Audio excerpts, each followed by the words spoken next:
tecnología de 3, 4 años atrás, una serie de términos que ahora usamos, los ignorábamos completamente, así que yo creo que hay que ver el lado positivo de las redes sociales. Agradecer también a Fernando ahí, con quien tenemos la oportunidad de trabajar hace varios años en distintas iniciativas. Lo que vengo yo a traer ahora es un taller, la verdad. La idea es que podamos interrumpir, dialogar en la medida que se va desarrollando, eh, porque a mí yo creo que es importante manejar algunos detalles de este proceso constituyente 2023, ¿ya? Que a veces los detalles no solo la pillería, sino a veces los procesos, las oportunidades también que se pueden abrir. Así que yo voy a tener una presentación y la idea es que puedan interrumpir en cualquier momento para ir profundizando, aclarando opiniones y manifestándose en relación a este proceso. Yo lo traje con bastante detalle porque yo creo que es importante que manejemos entre todos y todas estos detalles. Lo último es que la presentación que hice ahora la revisé hoy día porque ayer salió ya el oficio del Senado al Ejecutivo. Seguramente en los próximos días se va a publicar ya el texto. Así que lo que estoy planteando aquí en este taller y los contenidos de este es lo último que está, ¿ya? Es lo que está acordado en definitiva en el proyecto de ley que ya está en su fase final. Fue aprobado por la Cámara de Diputados, un segundo trámite constitucional, así que ya ahora volvió al Senado y se debería ir al Ejecutivo para su promulgación y publicación en los próximos días. Así que, por último, es lo último de lo último que está como información, ¿ya? De hecho, la fuente es el boletín oficial que está viendo la tramitación de este proyecto de ley, porque es un proyecto de ley y ahí vamos a verlo cuando lo trabajemos. Eh, Espero que se pueda ver. Cualquier interrupción la hacen nomás porque yo no tengo visión de todos ustedes para poder empezar a conversar en este taller. Sí, ningún problema, Leonel. Dale nomás. Ya. Si se ve bien, sería fantástico. Ustedes me avisan si no se ve muy bien. ¿No se ve bien, Leo? Ya.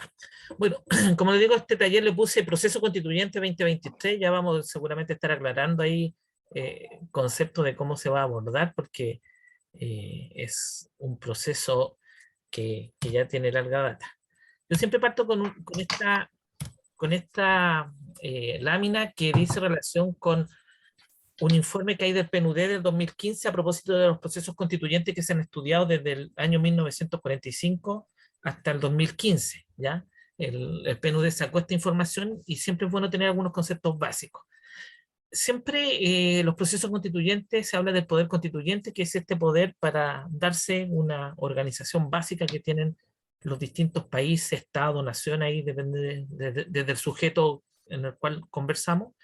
Y la primera y básica clasificación es este poder constituyente originario y derivado. El derivado es que tienen normalmente los congresos junto con el Ejecutivo para modificar los textos constitucionales, y el originario es el que surge desde el pueblo mismo, que en este caso nosotros lo situamos en el 18 de octubre en un estallido o en un estallido social en el cual se desencadena todo lo que estamos hoy día conversando. Las formas que ha estudiado el PNUD que se usan normalmente son comisiones de expertos, expertas, el Congreso como poder constituyente, Asamblea Constituyente, y también ha estudiado otros casos que normalmente dicen relación con el derecho internacional cuando un país, los procesos de África, por ejemplo, de descolonización, hay intervención de organismos internacionales. Y la participación del pueblo o los pueblos, como queramos llamarlo, eh, se han estudiado los distintos procesos constituyentes a propósito de educación cívica, que es un poco lo que estamos haciendo acá también, de educarnos en conjunto, debate y cabildos, que también tiene, esta misma reunión tiene ese carácter de cabildeo, movilizándose. O sea, está claro que en el caso chileno hay un estallido social o revuelta social que parte el 18 de octubre del 2019 y que permite eso. Asambleas constituyentes, que lo más cercano que hemos estado es la Convención Constitucional del año 21-22, u otros procesos de participación que no hay que descartarlo en este proceso 2023. ¿Ya? Yo siempre menciono el ejemplo del movimiento feminista, que partió antes del estallido social. Acuérdense ustedes que hubo un mayo feminista el 2018 con fuerte movilización. Después cuando se desencadena el estallido social, en el primer acuerdo de los partidos políticos con representación del Congreso el 15 de noviembre, no estaba la paridad incluida en ese acuerdo y fue fruto de una mezcla entre movilización del movimiento feminista y trabajo político que hicieron en el Congreso, preparándose para el 8 de marzo del 2020. Y antes de ese encuentro hubo, acuérdense ustedes, un acuerdo político de integrar la paridad en el proceso constituyente. Eso fue después del acuerdo del 15 de noviembre del 2019. Por lo tanto, ahí hay otras formas de manifestaciones que nunca hay que descartarlas porque siguen siempre vigentes. Algunas ideas preliminares, ya yo he insistido que el actual proceso que estamos viviendo ahora sigue vinculado y gatillado por el estallido de revuelta social, ¿ya? Más allá del resultado del 4 de septiembre del año pasado, todavía somos parte de un mismo proceso histórico, de un mismo proceso político. Y eso no hay que perderlo de vista. Por mucho que se intente no asociarlo o hacerlo como algo distinto, estamos claros que hoy día no estaríamos viviendo un proceso constituyente 2023 si no hubiese existido un 18 de octubre del 2019. Segundo, los procesos constituyentes en general no son lineales, ¿ya? A veces uno tiene esa idea de que hay un estallido, una revuelta, una revolución, después vienen ciertas etapas, se va escalando hasta que constitucionalmente se logra un nuevo texto constitucional y después se consolida. No son lineales, el caso de Chile lo está demostrando, pero también tenemos casos en distintos lados. Bolivia fue un proceso bastante complejo también el de su actual constitución, con un entrampamiento ahí con el Congreso, con las fuerzas de derecha. En Islandia, de hecho, también se rechazó la propuesta constitucional y el caso de Colombia también tuvo harto y bajo, ¿ya? Por dar tres ejemplos de tres países totalmente distintos con resultados distintos. Ahora, en el caso chileno, el actual proceso constituyente 2023 ya se institucionalizó nuevamente. Como les decía, ayer salió el oficio del Senado hacia el Ejecutivo. ¿Y cómo se institucionaliza el actual proceso 2023? A través de un nuevo cápite en la Constitución del 80, que se llama del nuevo procedimiento para elaborar una constitución política de la República, que lo que hizo fue agregar artículos a la Constitución, del 144 al 161 como permanente, y una disposición transitoria. Frente a este proceso hemos tenido, el actual, el que yo llamo proceso constituyente 2023, hemos tenido distintas opiniones y seguramente aquí va a ser parte del debate que vamos a tener. Quise rescatar tres por la diversidad que tienen. En primer lugar, ahí tenemos una opinión de Claudia Pascual, que es senadora de la República, militante del Partido Comunista, que dice: terminar con la Constitución del 80 es una necesidad, no solo por su ilegitimidad de origen, sino porque nos permite generar cambios necesarios para garantizar temas de urgencia ciudadana. Espero que sea una que permita un Estado social y democrático de derecho como idea constitucional, ampliamente valorada y habilitante de futuras reformas. La cito porque fue una persona clave en la redacción del actual proceso constituyente, de esta reforma que se está haciendo. Otra opinión, Tomás Jordán, constitucionalista, profesor de Derecho Constitucional, vinculado al proceso de nueva constitución del gobierno de Michelle Bachelet, que ustedes recordarán, que incluyó los cabildos y después una propuesta de reforma, y de militancia demócrata cristiana. ¿Qué dice Tomás? Permite avanzar en el camino hacia una nueva constitución luego del telúrico resultado del plebiscito. Por primera vez existe un acuerdo mínimo transversal entre el eje izquierda y derecha sobre temas constitucionales que deberían instituir la nueva constitución. A ello hay que adicionar que el mecanismo para el cambio da cuenta de un acuerdo de resguardo al principio democrático por medio de un consejo 100% electo. Y tiene unos matices distintos en relación a otras opiniones. Y por último, traje a colación a Luis Sánchez, diputado, militante del Partido Republicano. Esto lo manifestó ayer. Dice: este no es el momento para promover un cambio en nuestra Constitución, pues la prioridad hoy día es la seguridad, la economía, son las urgencias sociales. Que si ustedes se dan cuenta es un discurso ya instalado en general por el Partido Republicano. Ahí tenemos tres opiniones bien distintas que dan luces a este proceso que yo creo que vamos a estar conversando en los próximos meses sin duda. La reforma tiene tres componentes. Primero, están estos tres órganos: el Consejo Constitucional, la Comisión Experta y el Comité Técnico de Admisibilidad. Así se llaman técnicamente, ¿eh? Esos son los nombres oficiales. Después vamos a ver algunas cosas que son los bordes o bases, y por último el procedimiento y plazo, que es un poco las tres partes que yo quería dividir este taller, para que después hagamos un análisis crítico entre todo y todo en relación a la información que manejemos. Yo insisto que es importante que manejemos la información en detalle, porque en los detalles o está la trampa o están las oportunidades para este proceso constituyente, dependiendo de cómo políticamente lo queramos enfrentar. El Consejo Constitucional es un órgano que tiene por único objeto discutir y aprobar una propuesta de texto de nueva Constitución, ¿ya? De acuerdo a un procedimiento que vamos a revisar rápidamente, ¿ya? Es el órgano que va a discutir y aprobar esta propuesta de nueva Constitución. Está integrado por 50 personas, por votación popular, por conformación paritaria. La paridad aquí se estableció nuevamente de entrada y de salida, ¿ya? Acuérdense que antiguamente había sistema de cuota en Chile para la paridad, y desde el proceso constituyente de la Convención Constitucional se instaló esto de la paridad de entrada y de salida, es decir, tanto para ser candidato o candidata como después el resultado se ve la paridad. Y se aplican todas las disposiciones de la elección de senadores, es el símil. Recuerden que la vez anterior era parecido a la elección de diputados y diputadas. Eran 155 personas que se elegían por distritos de diputados y diputadas. Ahora se eligen por regiones de acuerdo al sistema del Senado. La elección ya está fijada para el 7 de mayo con voto obligatorio. Y este Consejo Constitucional va a tener un plazo de 5 meses para aprobar una propuesta de nueva Constitución. Ahí están los escaños reservados. Va a existir una circunscripción nacional donde van a estar todos los pueblos, los candidatos de los pueblos indígenas, ordenados por alfabéticamente, y al lado se le va a colocar la indicación del pueblo originario al cual pertenece. Los electores, cuando vayan a votar, los que tengan la condición indígena, que está viendo en el server, hay como 1.300.000 personas en esa calidad, tienen que optar por una de las dos papeletas, o la papeleta de la candidatura nacional, van a estar todos los candidatos a nivel nacional, o de la región respectiva, y ahí tiene que optar por una o por otra. Es facultad del elector que esté bajo esta condición indígena de poder optar. Él decide. Ahí hay que tener, seguramente va a tener que tener cuidado de que no son dos votos que tiene, sino uno solo, y la opción la ejerce en el momento que se acerca a la mesa de votación. Los escaños reservados no están garantizados.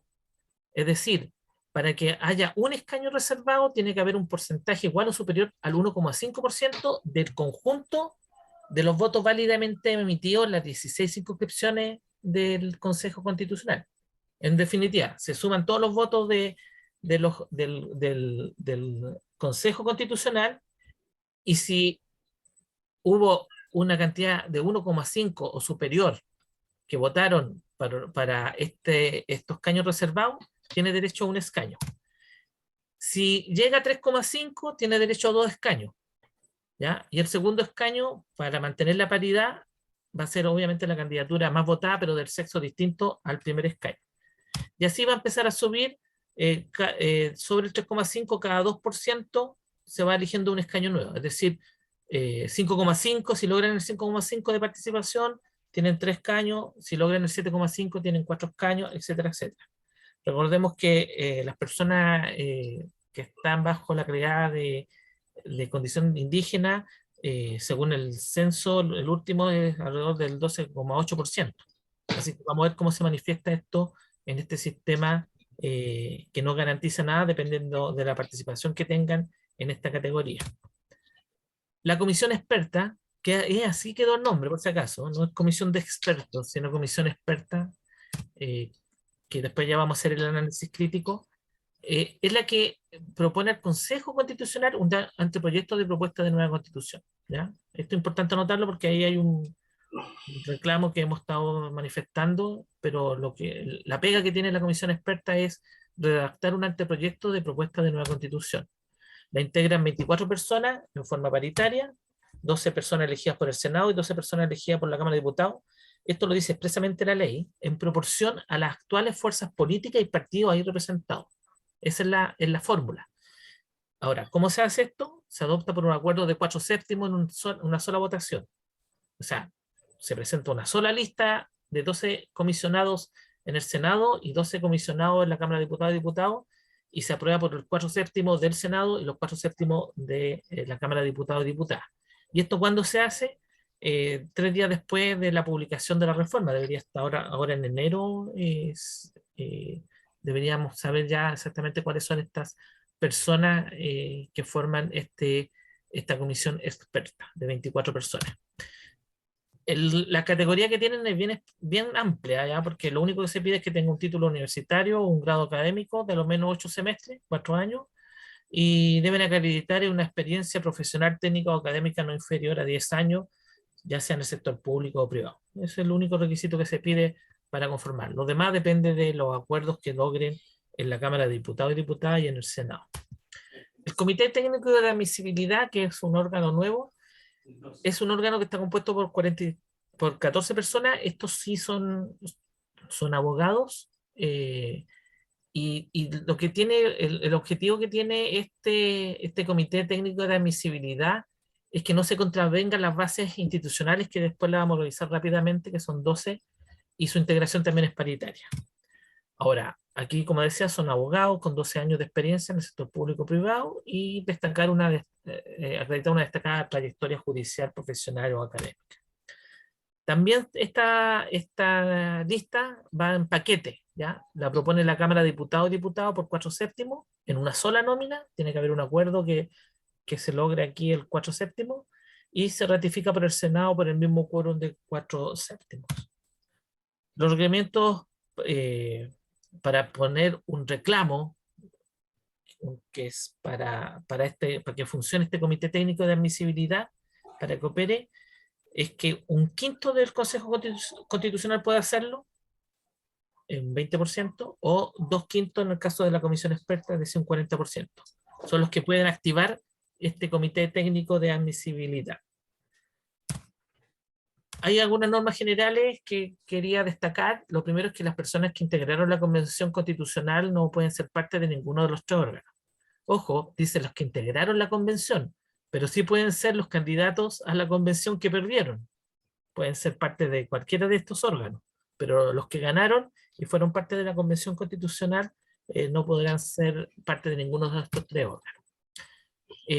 La nueva Constitución tampoco puede poner término anticipado de distintas autoridades, ya sean por elección de votación popular o designadas conforme a la ley. Es decir, no pueden recortar los plazos, por ejemplo, del Senado, que fue un debate que hubo en la anterior convención, o de órganos que son designados por rango constitucional, como fiscal nacional, por ejemplo. ¿Ya? Por lo tanto, todos esos cargos que existen actualmente y que se van a seguir definiendo por designación, no pueden ponerle término anticipado a su periodo de autoridad. Por si acaso, si a alguien le interesa, van a tener dieta mensual, los del Consejo Constitucional, 60 UTM, que creo que es un poco más de 2 millones. La Comisión Experta, 30 UTM, un poco más de 1 millón. Y la Comisión Técnica de Admisibilidad, que funciona solamente cuando hay requerimientos, de 10 UTM por sesión con un tope de 30, similar a la Comisión Experta. Y los miembros de tanto del Consejo Constitucional y de la Comisión Experta no podrán promover ningún tipo de votación donde tengan asuntos directos o personales. Pueden participar del debate, dice la norma legal, pero no pueden votar, ¿ya? A propósito de intereses como el derecho de agua, que fue muy común en la Convención Constitucional. Y estos 3 órganos obviamente se disuelven de pleno derecho una vez que cumplen los plazos o los mandatos para los cuales se establecieron. Y esto es importante, no podrán presentarse a las próximas elecciones de ningún cargo de elección popular, de ninguno, ni presidentes, senadores, diputados, diputadas, core, alcaldes, concejales, o cualquier otro que se cree en la nueva constitución. ¿Ya? Quedan prohibidos cual sea la fecha de esta para la próxima elección. A propósito de esto interesante, a propósito del Partido de la Gente, que está levantando a Parisi como un miembro del Consejo o de la Comisión Experta, ¿ya? Que establecido con rango constitucional, que no pueden presentarse a las próximas elecciones.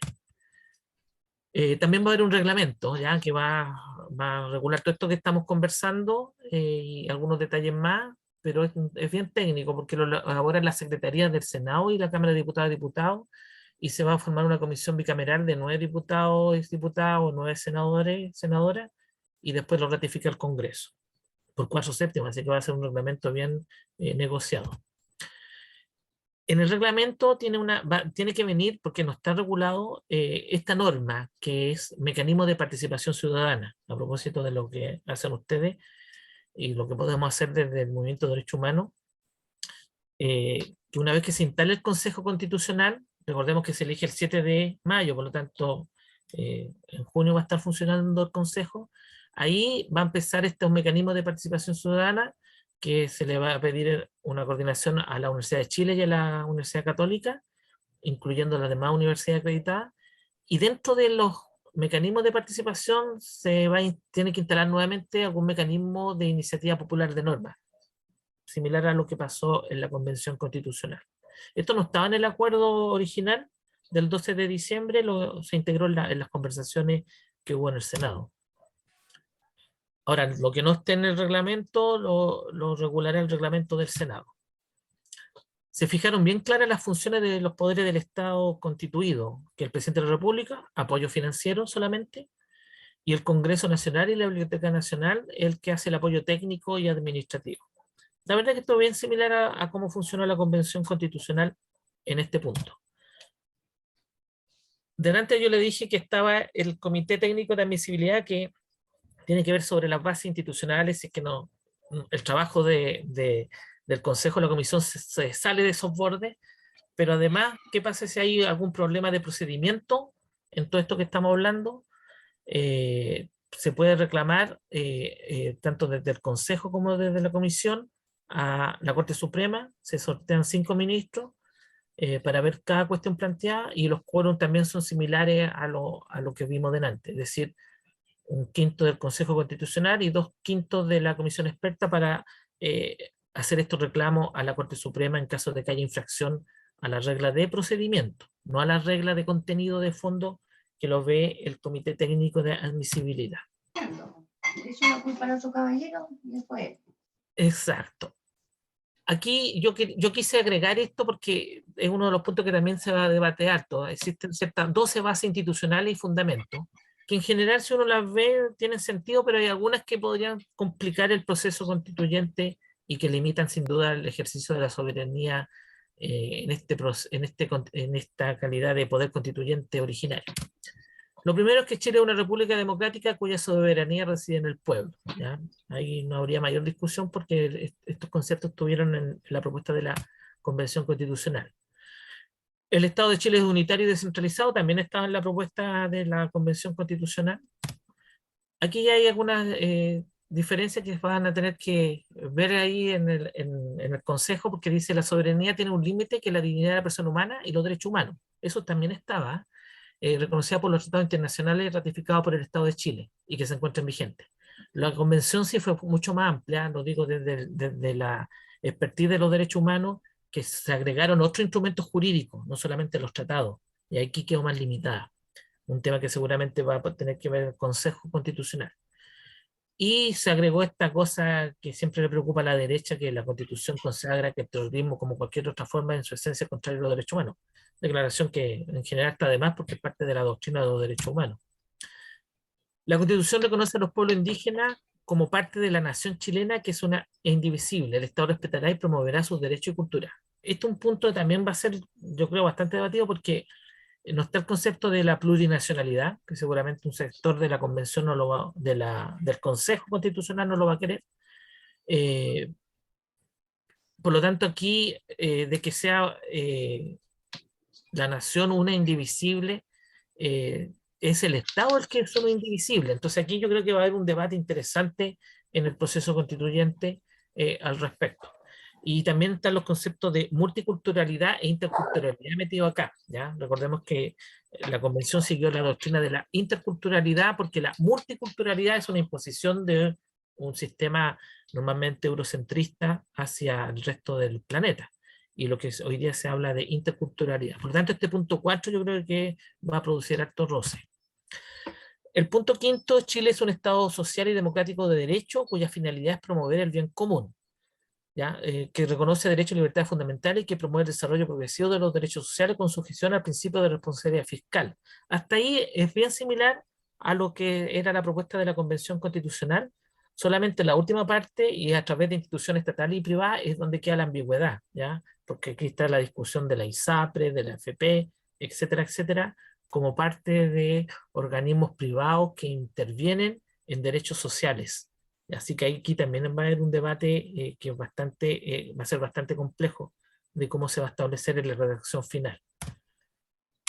Dijimos que las bases institucionales son 12, en las 6 dice los emblemas nacionales en Chile son la bandera, el escudo, el himno nacional, que estaba en el texto que se propuso el 4 de septiembre. Chile tiene 3 poderes separados, independientes entre sí, eso estaba, lo que cambia es una figura que yo creo que es sujeta a debate, dice, el poder ejecutivo es con un jefe de gobierno que tiene iniciativa exclusiva en la presentación de proyectos de ley que incidan directamente en el gasto público. Esto no estaba en la convención buscó una fórmula distinta, donde desde el Congreso se podían presentar proyectos de ley que incidieran directamente en el gasto público, pero con una serie de requisitos y exámenes previos. Este es un tema que fue bastante discutido. De hecho, recuerdo que el senador Núñez, del Partido Comunista, señalaba que era una de las cosas que había que corregir en la constitución anterior, de manera tal de que siempre quedara la exclusividad del gasto en el Ejecutivo, ¿ya? Para evitar propuestas populistas. Por lo tanto, aquí va a haber un debate bastante fuerte. Poder Judicial, que recordemos la propuesta constitucional que se presentó el 4 de septiembre, se habló de sistemas judiciales, con unidad jurisdiccional, eso estaba anterior, aquí fue uno de los fake news que levantó la derecha, de que había una justicia paralela de los pueblos indígenas, lo cual siempre fue falso, y con respeto a las sentencias judiciales firmes ejecutoriadas también estaba en la propuesta. Aquí lo único distinto es que cambia el nombre de Poder Judicial a Sistema de Justicia. Ahora fue más conservadora la terminología de mantener esto de Poder Judicial. Y el Poder Legislativo sí que es importante aquí porque el sistema que establecía la propuesta de la Convención Constitucional era muy distinta. Aquí ya se llegó a un acuerdo de un sistema bicameral por un Senado y una Cámara de Diputados y Diputadas, ¿ya? En el octavo base están algunas autonomías que estaban también en la propuesta de convención, que el Banco Central, Justicia Electoral, Ministerio Público, Contraloría General de la República. Aquí faltaron algunas instituciones que seguramente el Consejo Constitucional va a tener que ver, por ejemplo, la Defensoría del Pueblo o de los Pueblos, ¿ya? Que sí estaba en la propuesta y tantas otras que había. En el 9 de las bases, Chile protege y garantiza derechos y libertades fundamentales. Es súper ambigua este punto porque da como ejemplo el derecho a la vida, igualdad ante la ley, derecho a propiedad de sus diversas manifestaciones, libertad de conciencia de culto, interés superior de niños y niñas, libertad de enseñanza y derecho de deber preferente de la familia de escoger la educación de sus hijos. Si uno revisa este catálogo, que es de ejemplo nomás, estaba todo este catálogo también en la propuesta de la Convención Constitucional. En décimo, Chile consagra constitucionalmente con subordinación al poder civil la existencia de Fuerzas Armadas y Fuerzas de Orden y Seguridad. Convención expresa de Carabineros y la PDI. Aquí lo distinto es que sí hay mención expresa de Carabineros y PDI en cuanto a policía, a pesar que en el texto constitucional también se mencionaban a propósito de otras normas. Pero ahora el acuerdo garantizó de que estén expresamente regulados estas dos fuerzas policiales, lo cual no quiere decir que no se pueda discutir por una tercera fuerza policial, pero estas dos sí tienen que estar. Los estados de excepción, que también ustedes deben recordar, fue tema que la propuesta establecía 3 estados, aquí se establecen 4, asamblea, sitio, catástrofe y de emergencia. El de sitio fue el que se sacó la otra vez porque se incorporaba al de catástrofe, pero hoy día se mantiene la norma que está en la actual constitución de estos 4 estados de emergencia con los mismos nombres que incluso establece la actual constitución. Y por último, esto de que se compromete constitucionalmente Chile al cuidado y conservación de la naturaleza y la biodiversidad, bueno, era todo un capítulo que estaba en la propuesta constitucional que no sé cómo irá a quedar en la nueva propuesta. plazo y procedimiento, ya para ir la última parte de la presentación que traje hoy día. El 6 de marzo se instala la comisión experta. Como les decía, ahora en enero tienen que elegirse, pero empieza a funcionar el 6 de marzo. ¿Ya? Funcionará ahí en dependencia del Congreso Nacional y empiezan a trabajar formalmente en los contenidos del anteproyecto de nueva Constitución durante 3 meses y con 3/5 de acuerdo de estos 24 personas nombradas, 12 por el Senado y 12 por la Cámara de Diputadas y Diputados. ¿Ya? Y ahí van haciendo un anteproyecto de ley, respetando estas bases que ya el Congreso aprobó el día de ayer, que son estos 12 puntos que recién acabamos de ver. El 6 de marzo también entra en funcionamiento el Comité Técnico de Admisibilidad, ¿ya? Que también tienen que ahora en enero nombrar estas 14 personas, abogados y abogadas, que tienen por función velar porque no se pasen a llevar las bases y fundamentos de la Constitución de estos 12 puntos que recién acabamos de revisar. Los integrantes de la comisión experta, que son estas 24 personas, se incorporan después al Consejo Constitucional una vez que se instale y tienen derecho a voz en todas las instancias de discusión. Ellos siguen trabajando. Y el Consejo Constitucional puede hacer 3 cosas. Puede aprobar normas que la comisión experta le mandó, puede aprobar con modificaciones o puede incorporar nuevas normas al anteproyecto de nueva Constitución. Y todos sus acuerdos son por 3/5 y con un plazo de 4 meses. Una vez que la comisión experta va a presentar el anteproyecto, ¿cierto? Después el Consejo Constitucional lo va a aprobar con modificaciones o agregar nuevas normas. Después la comisión vuelve a revisar y elabora un informe con observaciones, si es que le es atingente, al texto aprobado por el Consejo. Es una revisión posterior que también hace. Ahora, esa revisión, ese informe, vuelve al Consejo Constitucional y lo puede aprobar por 3/5, lo puede rechazar por 2/3, ya aquí hablamos del 66,6% de los 50 personas, y si no lo aprueba o no lo rechaza, es decir, todo lo que quede entre los 3/5 y el 2/3, se va a una comisión mixta que la forman 6 miembros del Consejo Constitucional y 6 miembros de la comisión experta, donde ahí también se por 3/5 de sus personas proponen acuerdo, vuelve al Consejo Constitucional y si hay acuerdo, si no hay acuerdo, la comisión presenta nueva propuesta. Ahí hay un proceso de ciertas normas que están entre 3/5 y 2/3 que quedan en ese limbo que podrían pimponearse bastante con una comisión experta formada de esta forma.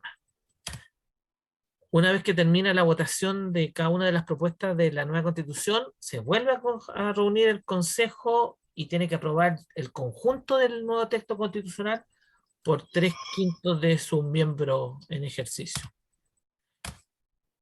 Y por último, ya en la etapa final en diciembre, hay un plebiscito con voto obligatorio. Esa va a ser la pregunta que se va a plantear en el voto. ¿Está usted a favor o en contra del texto de nueva Constitución? Aquí ya no es ni sí ni no, ni apruebo ni rechazo, sino es a favor o en contra. Ya cambiaron la terminología.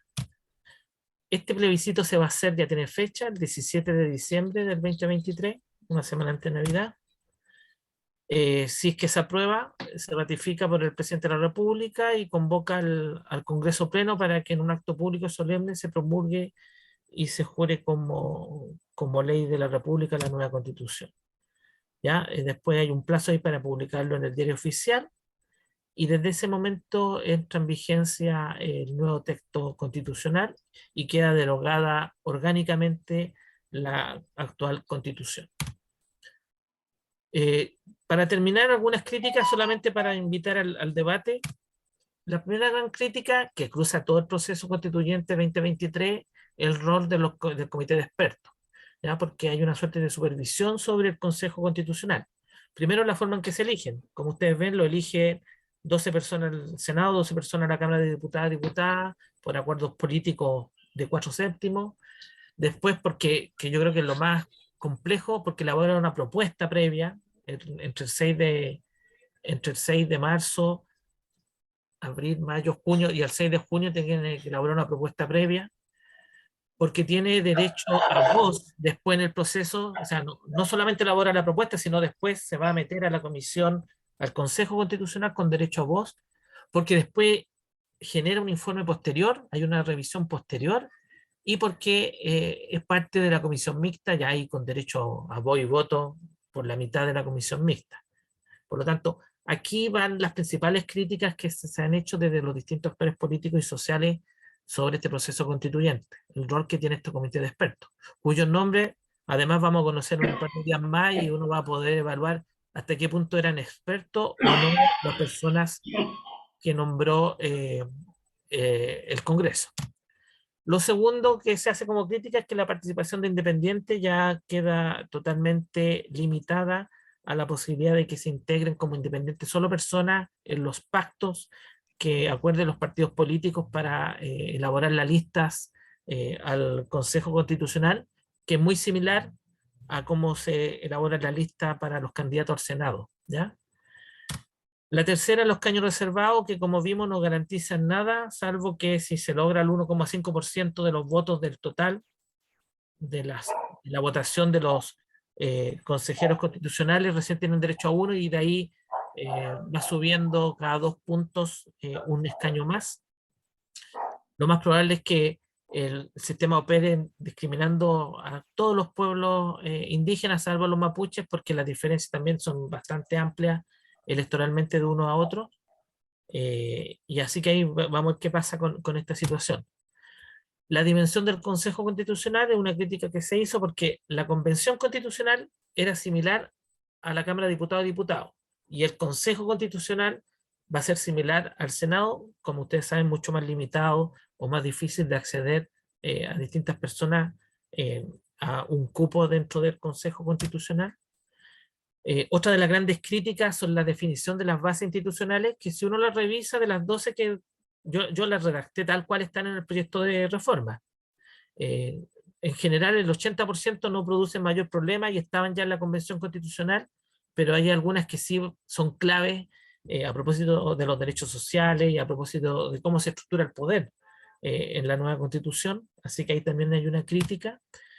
Y un poco lo que Fernando contaba al principio, la solicitud que se hizo a nivel internacional es que hay una vulneración grave del Pacto Internacional de Derechos Civil y Políticos, sobre todo lo que dice relación con consagrar el derecho a la libre determinación, ¿ya? Esto fue una iniciativa de la Comisión de Derechos Humanos que suscribimos distintas organizaciones.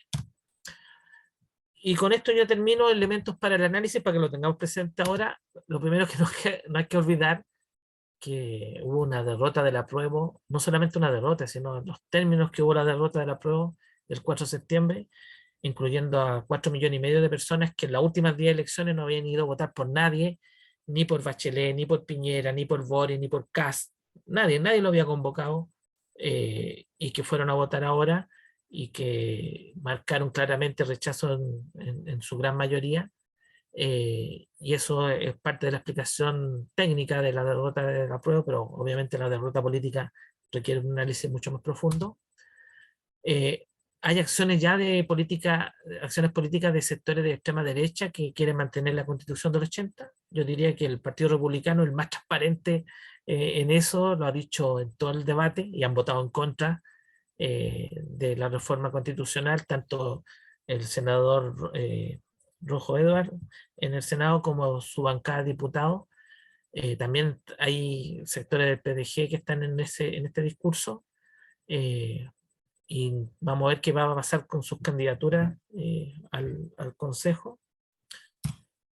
Bueno, el gobierno sin duda es un tema de cómo enfrenta este proceso constituyente, porque va a estar todo el año 2023, como ustedes se dan cuenta, porque el plebiscito el 17 de diciembre, el 2023, uno de los hitos que va a marcar la agenda política va a ser este plebiscito y este proceso constituyente, considerando además que en mayo va a haber un cierto peso político electoral. Vamos a ver cómo se manifiestan las fuerzas electorales por primera vez con voto obligatorio, porque no hemos tenido voto obligatorio para elegir un órgano de representación política como es el Consejo Constitucional. Entonces vamos a ver ahí cómo se calibran las distintas fuerzas políticas y sin duda esto va a influir en el gobierno. También la posición de ciertos sectores de izquierda y de movimientos sociales en este proceso, que no sabemos cómo se va a ir decantando. Ya la ley prácticamente de reforma va a estar aprobada en un par de días más, y ahí es importante cómo distintos sectores de izquierda o de movimientos sociales enfrentan este proceso constituyente. Recordemos que la vez anterior hubo una lista del pueblo que sacó una buena votación que recogió parte de este sector. Y por último, un poco lo que estaba diciendo, ¿qué importancia va a tener el voto obligatorio en este proceso constituyente? ¿Ya? Es un proceso constituyente que vamos a tener voto obligatorio en todas sus etapas. Así que vamos a transparentar, como dijo Tenier en algún momento, se va a transparentar cómo es la sociedad chilena electoralmente manifestada. Bueno, eso es lo que un poco yo les traía. Es un poquito larga, después con Fernando le puedo compartir la presentación, porque me preocupé de que fuera rigurosa en cuanto a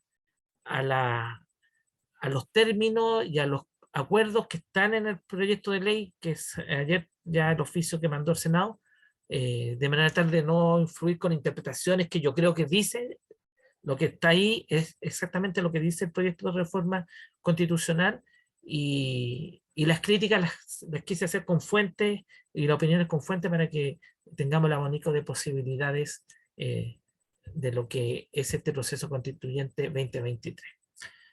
Eso, Fernando, la idea, no sé, pues, abrir ahora la conversa para ver las opiniones, y espero que le haya servido la presentación con los elementos que he aportado aquí al debate.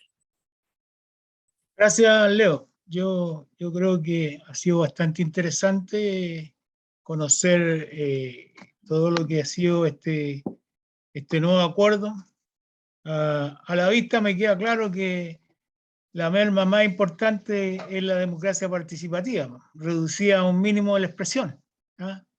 Y indudablemente que la situación que vivimos con el fracasado proceso constituyente anterior, en donde, claro, tuvimos una paliza, un 62% de la gente rechazó la propuesta. Hemos podido, digamos, con el tiempo ir conociendo de cómo la derecha trabajó, y trabajó desde el principio en políticas comunicacionales que denostaran el proceso constitucional, y que de muchas formas y de muchas maneras fue creando en la gente una carga de que lo que se estaba haciendo no era lo que la ciudadanía estaba pidiendo. Para muestra un botón, todo esto de la publicidad, por ejemplo, con mi dinero no se juega, que los fondos son míos, que los fondos son de los ahorrantes, y resulta que hoy día nos damos cuenta de que aparecen, digamos, en investigaciones 4 o 5 empresas comunicacionales pagadas por la derecha, dedicadas exclusivamente, digamos, a esta forma de comunicación que lamentablemente se ha hecho parte en el mundo, estos fake news, y que le han permitido a la derecha, a la extrema derecha, inclusive ganar las elecciones presidenciales, en el caso de Bolsonaro, de Trump en su momento, y de otros que también se han sostenido con este tipo de comunicaciones. Así que yo, compañero, levántenme el dedito nomás, quien quiere opinar, y le damos la palabra, y abre su micrófono. Fernando, por acá. Sí, dime, Carlos. Hola. Bueno, darle las buenas noches a todos. Un saludo, especialmente a Leonel, que te felicito, una presentación bastante clara y gráfica, y que nos incita, digamos, a poder estudiar esto ahora con una base que podamos de aquí en adelante tener buenas discusiones, ¿ya? Y entender el proceso que nuevo que se nos presenta.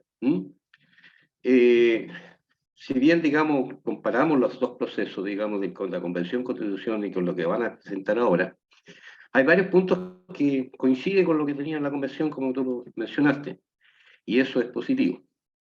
Lo segundo es esos bordes que indicaron, digamos, esos bordes de que los constituyentes de la Convención no podían presentarse, ¿no es cierto? Que lo encuentro un absurdo, que ya estaría siendo antidemocrático. Porque esta es una elección popular, o sea, la gente con tendría que elegirlo. Es una cosa que me inquieta un poco.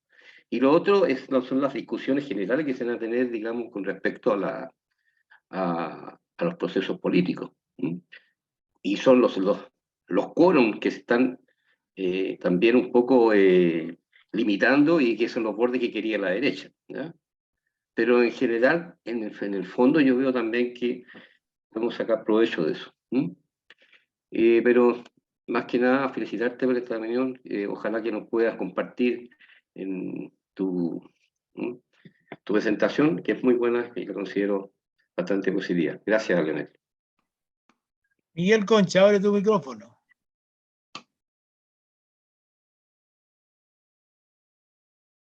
Comentario radial de que la elección del 27 no tiene financiamiento electoral. Por ejemplo, en Santiago se eligen 5 consejeros en 48 comunas y una campaña mínima costaría 300 millones de pesos. Por lo tanto, además que el candidato tiene que ser de alto tonelaje, pero también hay alta plata que invertir. ¿Cómo se va a resolver ese problema? Esa es una pregunta. Sí, correcto. ¿Para dónde nos ponemos? Porque te fijas, una campaña mínima costaría 300 millones de pesos, no hay financiamiento electoral, se eligen solo 5 candidatos en 48 comunas, lo cual implica un tremendo desplazamiento. Entonces el que tiene más medios va a poder cumplir, ocupar las 48 comunas, y el que no, porque no va a haber franja, no va a haber ninguna cosa. Eso, por lo menos, esa es la información que tengo yo. Pregúntale al compañero si tiene, Leo, que es no menor. Bueno, el proceso tanto del plebiscito como de la comisión constituyente va a tener que el gobierno poner a disposición los fondos respectivos de acuerdo a la normativa legal. Se aplica toda la normativa que conocemos, se aplica acá. Es decir, por ejemplo, va a haber franja, va a haber financiamiento, tiene que haber un financiamiento público en lo que corresponda, están las mismas limitaciones. Imagínense una elección del Senado, es exactamente igual. Los recursos van a tener que estar disponibles porque parte del acuerdo era colocar los recursos respectivos. Desconozco si la glosa presupuestaria está completa ahora, porque SERVE va a reclamar mayores recursos también por su parte, pero al haber un compromiso político y un proyecto de ley, también tiene que estar el certificado de disponibilidad presupuestaria listo. Y en ese sentido va a ser muy similar. Ahora, lo que sí tiene razón, Miguel estaba hablando, ¿cierto? Sí. Lo que tiene razón, sí, Miguel, es que enfrentar este tipo de elecciones va a ser complejo para algunas fuerzas políticas y sociales que no tienen los recursos garantizados de antemano como la derecha, ¿ya? O los sectores interesados en involucrarse como la AFP, la ISAP, etc. Y ahí va a ser un desafío, pero es el mismo desafío que se tiene cuando hay una elección al Senado. Y uno explica por eso que en el Senado es tan distinto a la Cámara de Diputados y Diputados. En el Senado la derecha sacó exactamente la mitad, ¿ya? Porque en regiones y en la metropolitana incluso sacaron 3, tienen mayor capacidad de movilización. También hay que ver cómo se forman las listas electorales, porque el sistema electoral es el sistema DONT, el mismo que conocemos para el Senado, por lista y por cifras repartidoras. Y cómo se van a constituir estas distintas listas es un desafío. Por eso yo planteaba también el desafío de qué pasa con algunos movimientos sociales y algunos movimientos políticos de izquierda, si se van a involucrar o no en el proceso electoral de mayo, por ejemplo, participando con candidaturas o apoyando candidaturas, porque eso influye en estas cifras repartidoras, a veces por muy poco, ¿ya? A veces son 10.000, 20.000 votos los que cambian la cifra repartidora de una lista a otra. Entonces, son exactamente los mismos desafíos que se enfrenta a una elección del Senado, pero con la añadidura de un proceso que en general no es de agrado de varios sectores. Abiertamente otros sectores seguramente lo van a llamar a no participar, y electoralmente se cuenta con ese desafío. Pero formalmente sí tiene financiamiento en los ítems que corresponde, de franja de televisión, de aportes que se van a hacer, etcétera, etcétera. Y eso en sentido, el server, claro, va a estar reclamando, pero van a tener que transferir los recursos respectivos, porque es parte de la garantía de hoy en día un sistema electoral con financiamiento público. Compañeros.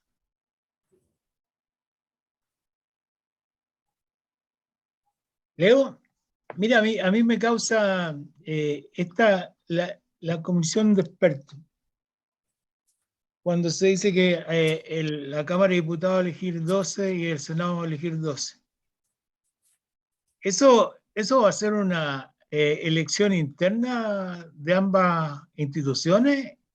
¿O tienen que obligadamente llegar a un acuerdo los distintos partidos para colocar ahí a su representante y tratar de negociar, digamos, la presencia de cada partido ahí a través de una persona, de un abogado, de un constitucionalista? Porque de repente, digamos, ¿para qué estamos con cosas? Para llegar a los acuerdos electorales, digamos, tanto de la derecha como de la izquierda, cuesta ponerse de acuerdo. Y cuesta ponerse de acuerdo porque indudablemente tanto en la derecha como en la izquierda tenemos distintas visiones. Y cada cual quiere, digamos, proyectar su visión, tanto social, ideológica y política. Entonces, no sé cuánto el plazo para que se elijan los expertos, digamos, tanto de la Cámara como del Senado, va a tener que ser ese día, porque este mismo proceso que vivimos ahora con ponerse de acuerdo en toda esta trama de las bases, de los bordes y del mismo proceso, lo fueron alargando. Hay gente que está dispuesta, digamos, a meterle palitos, como son los representantes del Partido Republicano y algo otros por ahí también, que están, digamos, o siguen estando en la idea y van a seguir estando en la idea de que esto no funcione o que funcione mal para que pueda quedarse establecida, digamos, la constitución de Pinochet. Entonces, mi pregunta es, o sea, para una persona cualquiera que ve tu presentación, dice, o va a leerlo, ¿y cómo van a elegir a los expertos o cómo van a lograr ponerse de acuerdo para elegir a los 12? Mira, las normas son bien generales, pero obligan a un acuerdo, porque dicen que se presentan lista única en primer lugar. No se eligen uno por uno, los 12 del Senado y los 12 de la Cámara de Diputados, es un paquete de 12 personas. Ya vienen las 12 listas. Y esa lista tiene que ser aprobada por 4/7 del Senado y por 4/7 de la Cámara de Diputados, sus 12. ¿Ya? Estamos hablando de un poco menos del 60% de los senadores en ejercicio y de los diputados y diputadas en ejercicio. Entonces, obliga a grandes acuerdos, pero no a la unanimidad. Es decir, si hay sectores que no quieren participar de estos, se van a ver descolgados. Incluso hay una norma ahí de referencia, dice, en proporción a los partidos políticos, fuerzas políticas que representen. ¿Ya? Por lo tanto, por ejemplo, escuché ahí a una presidenta del partido decir una referencia. Estamos hablando de un experto o experta cada 3 senadores, esa es como la referencia, y un experto o una experta cada 12 diputados o diputadas. ¿Ya? Si quisieran ser ecuánimes y repartirse el pastel de la comisión experta entre todas las fuerzas políticas que están en el Congreso, ahí tienen una referencia matemática. ¿Eso qué significa? Que, por ejemplo, la derecha en el Senado tiene, de los 12 tiene 6 expertos expertas, que normalmente van a ser UDI, Renovación Nacional y Evópoli. Partido Republicano no sé si lo van a incluir porque tienen un solo senador. En cambio, la Cámara de Diputados y Diputadas es mucho más disperso porque hay una cantidad de cerca de 40 diputados y diputados que no son ni oficialistas ni de oposición declarada, ¿ya? Sobre todo algunos independientes. La bancada de la Democracia Cristiana, la bancada del Partido de la Gente, van a ver cómo se producen estas conversaciones. Conversaciones que están en pleno desarrollo porque tienen que nombrarlo ahora en enero, ¿ya? Y se nombra en en el mismo proceso la comisión experta como el comité técnico de admisibilidad, ¿ya? Que por lo menos a la derecha yo sé que le va a interesar el comité técnico de admisibilidad tener gente dura porque es la que resguarda que no se pasen estos bordes o estas bases fundamentales de la Constitución, estos 12 puntos, donde hay temas que son muy sensibles para la derecha, ahí. Entonces, es una negociación completa y simultánea. No sé en qué término va a ser esa negociación, ¿ya? Pero ya está en desarrollo, porque tienen que definirla ya en los próximos días. Y la regla es esa que te dije, esa es la referencia. Un experto cada 3 senadores, senadoras, y un experto cada 12 diputados, diputadas. Ahí tienen que llegar a un acuerdo. Ahora, la gracia es que no, como no hay un acuerdo unánime, ningún quórum tan alto, 4/7, el 57%, si no hay acuerdo con todas las fuerzas políticas, hay fuerzas que van a quedar fuera nomás de este acuerdo. Y van a patalear, qué sé yo, pero va a salir esta nómina. Y esta nómina vuelve un poco al sistema binominal de la derecha por un lado y el mundo de la izquierda por otro, el centro político el que está más complicado, diría yo, porque por ejemplo en el Senado están divididos, no sé si los demócratas que tienen 2 senadores van a poder colocar más de un experto, la bancada demócrata cristiana son 2, o sea, son 3, los independientes Bianchi y Fabiola Campillay, uno por lado, no sé cómo se van a agrupar con nuestras fuerzas políticas. Ahí la derecha es más ordenada, la derecha tiene que distribuir sus 6 expertos, expertas y llegar al acuerdo a la mesa de negociación con 6 nombres. En la Cámara de Diputados sí es un entuerto, porque si uno analiza, hay varios diputados y diputados que se han salido de sus respectivos partidos, están en calidad independiente, pero obedecen a una cierta línea política. O abiertamente es una línea muy desconocida. Lo que pasa con los diputados y diputados del Partido de la Gente no se sabe al final por dónde están. Pero esto lo vamos a ver ahora en un par de semanas más. Así que no vamos a tener nombres y apellidos ahí y uno va a poder evaluar si efectivamente son esa calidad de expertos o son operadores políticos que están bajo el interés de algún negocio. Hoy en día, a través de las redes sociales y la crítica de opinión pública, es relativamente fácil tener más antecedentes. Recordemos lo que pasó con los fiscales nacionales por la candidatura. Ahí conocíamos detalles de la esquina sin ningún problema. Eso es. Emilio, activa el micrófono. Leonel, de nuevo te saludo y agradecido por tu presentación. Yo tengo un montón de preguntas y tengo muchas dudas, además, tengo muchísimas dudas. Quiero decirte que comparto el hecho de que se haya logrado hacer un proceso, cualquiera que este sea, para la nueva constitución, porque es necesaria, fundamentalmente, ¿no?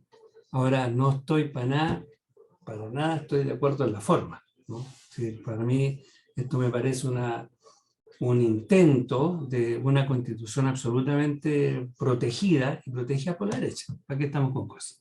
La derecha hoy día manda en este país, ¿no? Y por lo tanto, todo lo que se va a lograr allí va a ser orientada fundamentalmente hacia la posición de la derecha. ¿Qué podría pasar, por ejemplo? Digo, ¿qué pasa si por algún motivo en la elección de los que van al Consejo gane, no digamos la izquierda, gane el gobierno, ¿no es cierto? Mayoritariamente tenga representantes? ¿Qué va a pasar con la derecha? ¿Qué va a pasar qué van a discutir? ¿Qué van a poder desarrollarse? No sé. Yo creo que esto está muy acotado con esta comisión teóricamente de expertos que a mí me parece, no sé, lo más ridículo que podemos tener en este país. ¿Qué rol tiene el Parlamento aquí? El Parlamento tiene un rol muy grande, ¿no? O sea, va a imponer de una u otra manera condiciones para que esto se desarrolle en función de los intereses que tiene hoy día el Parlamento. Si la elección, ¿no es cierto?, si mayoritariamente la elección gana la gente digamos, de la derecha, estamos clarísimos qué tipo de constitución vamos a tener. Yo no sé si los consejos tienen o no tienen fuerza suficiente como para poder cambiar algunas cosas que plantea este famoso consejo de expertos hacia adelante. ¿No? Te la estoy haciendo todas de un viaje para que, ¿no? Que digamos, ¿qué pasa, no es cierto? ¿Qué pasaría si se rechaza nuevamente esta constitución? ¿No? ¿Qué pasaría? Porque teóricamente esta votación del voto mayoritario podría darse que se rechace, a pesar que yo no lo creo para nada, porque la derecha se va a jugar como se jugó con toda esta gente nueva. Yo creo que por eso se ha planteado fuertemente el hecho de que participen los que sea voto obligatorio, porque ahí la derecha tiene un caldo de cultivo que es capaz de manejar. La gente de izquierda del gobierno y de la oposición, o sea, del oficialismo, no tiene, compañero, ningún tipo de fuerza. No tiene, sus redes sociales son débiles, hay muchas discusiones espurias que no tienen nada que ver, ¿no? Y que en el fondo lo único que están se buscan mucho a la gente con sus opiniones más bien personales. A propósito de esta, la comisión de expertos, ¿es posible que estén los presidentes? Piñera es un experto, la Bachelet es un experto, ¿no? El Frey es un experto, Lagos es un experto, no sé, me parece que no sé si está dentro de la discusión. Y como te entendí ahora, decía que la comisión son 12 y van en una lista cerrada, ¿cierto? Para que todo el mundo va a votar. Yo no sé qué posibilidades tiene la gente del gobierno, del oficialismo, de la izquierda, de poder gente allí. No sé. Tengo muchas dudas, León, muchas dudas, la verdad, ¿no? Y quisiera de alguna manera poder entenderlas, ¿no? Gracias. Sí, bueno, yo creo que lo primero que tener claro es que el 4 de septiembre en la noche, todos sabíamos, bueno, sabíamos de antes que si ganaba el rechazo, la derecha recuperaba su poder de veto, ¿ya? Eso lo manifestaba, incluso lo manifestábamos. Y efectivamente la ejerció, ¿ya? El derecho a veto. A lo mejor la mirada un poco más optimista es que está la fuerza de algunos cambios que la derecha no se pudo cerrar, como se cerró una parte de la derecha, como el Partido Republicano, en un categórico no, ¿ya? Es decir, podrían perfectamente haber evitado cualquier proceso constituyente. Parece que las presiones no vinieron de los sectores políticos de derecha, sino de los sectores empresariales de la derecha económica, es la que es la que estaría presionando para que sí se hiciera un proceso, porque no hacer un proceso constituyente deja un tema abierto por 1, 2, 3, 5 años, pero abierto, lo cual genera incertidumbre.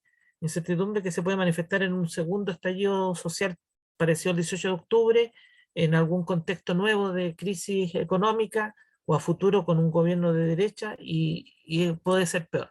Entonces parece que ese argumento pesó harto en la presión que ejercieron sobre los actores políticos de derecha de que sí o sí tenían que abrir un proceso constituyente ahora. Pero ¿cuál es el resguardo, el seguro que tienen? La comisión experta. Ese es su gran seguro, en mi opinión, ¿ya? Por eso me interesaba en la presentación que lo viéramos en detalle y después ustedes ahí lo van a poder leer nuevamente en detalle, porque tiene harto seguro la comisión experta. Que también son desafíos, no es fácil, esta cuestión no es blanco y negro. Me explico. El primer desafío y el primer seguro que tiene la comisión experta es que son 24 personas nombradas, mitad, 12 en el Senado y 12 en la Cámara de Diputados y Diputadas. Por lo tanto, la derecha en el Senado tiene la mitad de la comisión experta y en la Cámara de Diputados y Diputadas debería estar logrando 5 de los 12. ¿Ya? O sea, puede tener 6 y 11. Podríamos estar entre 10 y 11 expertos de derecha, claramente de derecha, ¿ya? Frente a unos 4 o 5 expertos sin claridad de definición política en este eje y una cantidad minoritaria de expertos o expertas que van a venir de los partidos de izquierda que tienen presencia en el Senado y en la Cámara de Diputados y Diputadas. Entonces la derecha sabe que ningún sector político va a tener 3/5 de la comisión, que es como funciona. La comisión va a funcionar con el quórum de 3/5. Entonces ya se aseguran en la comisión experta el nombramiento de una cantidad mínima que si no hay acuerdo, no hay acuerdo nomás, pues no tienen seguros los votos. Ya por estos 6 expertas del Senado y estos 5 expertas en la Cámara de Diputados, que tienen seguro. Pero ¿qué es lo que pasa? Que si de estas personas nombran nombres que son abiertamente ridículos, se empieza a deslegitimar el proceso ahora, en un par de días más. ¿Ya? Si no se le ocurre poner nombres serios, por lo menos, también corre el riesgo de que se empiece a deslegitimar el proceso antes de que parta. ¿Ya? Y en ese sentido, recordemos yo recuerdo lo que pasó con los fiscales nacionales. O sea, la prensa y las redes sociales se encargaron de plantear una serie de resquemores que significó la caída de 2 candidaturas y la tercera, que tampoco era del agrado de muchas personas, terminó con nadie celebrando. Entonces, pero este es un proceso constituyente que es distinto, por lo tanto puede partir mal. ¿Cuál es la segunda problema que tienen y que también puede ser una oportunidad para nosotros? Que como empieza a trabajar antes, lo cual es una ventaja a la comisión experta, porque la comisión experta empieza formalmente a trabajar el 6 de marzo, a pesar de que uno podría decir que ya está trabajando en la redacción de los textos, pero el 6 de marzo empiezan las sesiones. Cuando nos convoquen a elecciones en mayo, ya vamos a conocer el trabajo que tiene la comisión experta. Y si es un trabajo desastroso en algunos temas, sobre todo los derechos sociales, que son más sensibles a un electorado más grande. Si los derechos sociales son desastrosos, y es una copia nomás de la Constitución del 80, también ahí podría tener un efecto electoral en niveles de participación. Todo esto con lo que decía Fernando, es decir, no controlamos los medios de comunicación masiva y ya sabemos que el sistema de fake news y de big data funcionan perfectamente en masas electorales que no son normalmente conscientes políticamente, que no les interesa la política y que van a votar de rebote, donde si tú le intervienes su Facebook mandándoles mensajes todos los días, que esto es lo que hicieron en Gran Bretaña con el Brexit, es decir, tú le mandas mensajes a personas que no están ni ahí con política, pero le empiezas a mandar mensajes a través de sus redes sociales más usadas, obviamente logras una intencionalidad de voto el día de la elección. Ese riesgo lo tenemos ahora, no va a estar regulado de aquí a mayo, ¿ya? A pesar de que ya se ha hecho patente. Y funcionó en algún momento a Bolsonaro a favor y después le funcionó en contra, ¿ya? Porque el server de Brasil intervino. Le funcionó a favor a Trump, pero le funcionó después en contra, porque le prohibieron a las redes sociales en los últimos días emitir mensajes políticos, incluso le bloquearon a Trump su Twitter. ¿Ya? Entonces, ¿qué va a pasar ahora acá en Chile? No lo sabemos, no hay nueva norma, vamos a funcionar con la misma norma del 4 de septiembre, puede perfectamente la derecha abocarse al Big Data, a los fake news, y obviamente ya sabemos que los medios de comunicación están en campaña, o sea, la tercera, un mega, qué sé yo, son de trinchera hoy en día, son medios de trinchera. Frente a eso nos enfrentamos, pero hay oportunidades en relación a lo que tú estás señalando, es decir, vamos a conocer los nombres antes, vamos a ver su trabajo antes y depende de nosotros también la actitud que tomemos. Pero también está un sector importante del mundo de izquierda, por ejemplo, un mundo anarquista. Yo tengo harto contacto con distintos colectivos anarquistas que todavía no sé cómo van a enfrentar el proceso electoral, ¿ya? Se van a seguir movilizando, pero no sé cómo van a enfrentar el proceso electoral. Y eso también va a influir. Así que tus dudas son las nuestras, Emilio, y yo creo que no, hasta cuando se cuenten los votos o veamos qué pasa con los procesos, vamos a tener que enfrentarlas. Por eso la información es clave para que no nos cuenten tampoco historias falsas. Muchas gracias. Muchas gracias. ¿Quién más?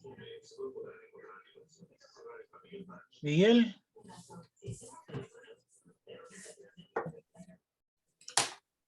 Una consulta, compañero. ¿Con cuántos votos en el Consejo uno tiene derecho a veto? ¿Cuántos consejeros tendríamos que elegir para tener la certeza de tener derecho a voto? El Consejo Constitucional funciona con 3/5. Es decir, saquemos la cuenta matemáticamente, porque ¿No? 70%. es el 60%, ¿cierto? Ujú. Tiene que tener, sí, puede ser 30 votos. Por 30, exactamente 30. 30 votos. Es en el Consejo, ¿ya? Por lo tanto, llegar a 30 votos, imagínense el Senado, pues. El Senado que está 25-25, llegar a 30 ya es un tema complejo. Y en el caso de la Cámara, del Comité de Expertos, para llegar a mayoría hay que tener 15 votos. ¿Ya? Por lo tanto, hay ningún actor político, dada la distribución que tiene el Congreso, va a tener 15 votos.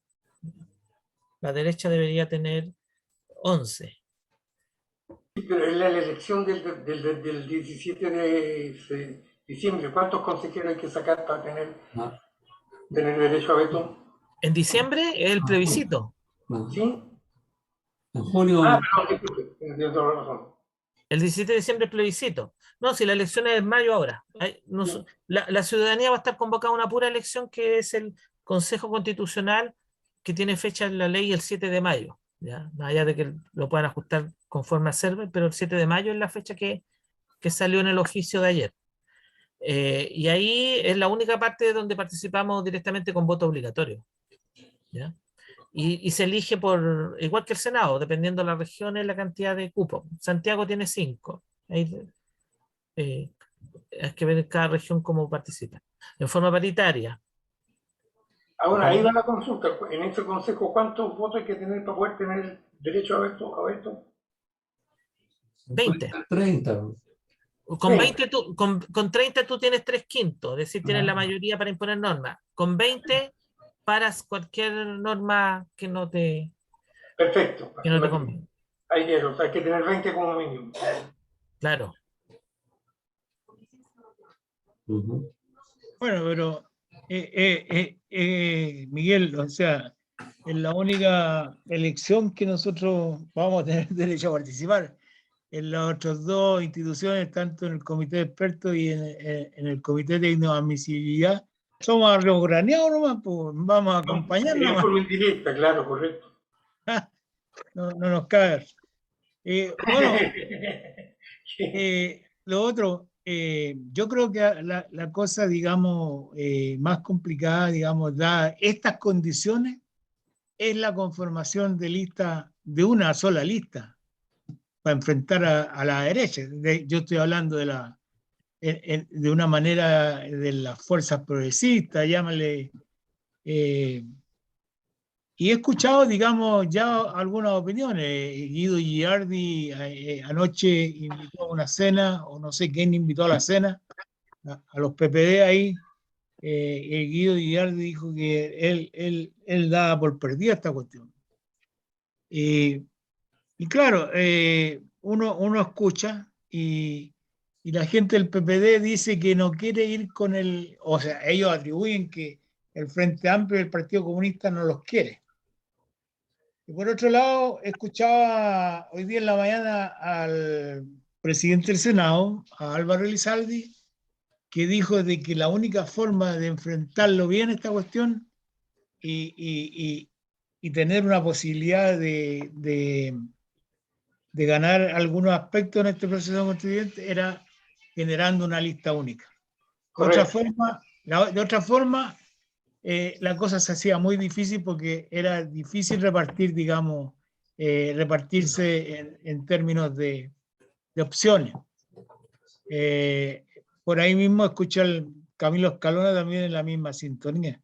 Entonces, claro, cada cual, digamos, llámese, de los partidos que tanto integran a Pro Dignidad como el famoso socialismo democrático, van a querer, digamos, y además otros, digamos, instituciones como los demócratas o el mismo Partido Cristiano, que habría que también invitarlo a ser parte de esta lista o ver cómo generar esa participación, porque de otra forma, digamos, yo creo que se diluye en alguna medida, digamos, las posibilidades de enfrentar a la derecha de mayor forma.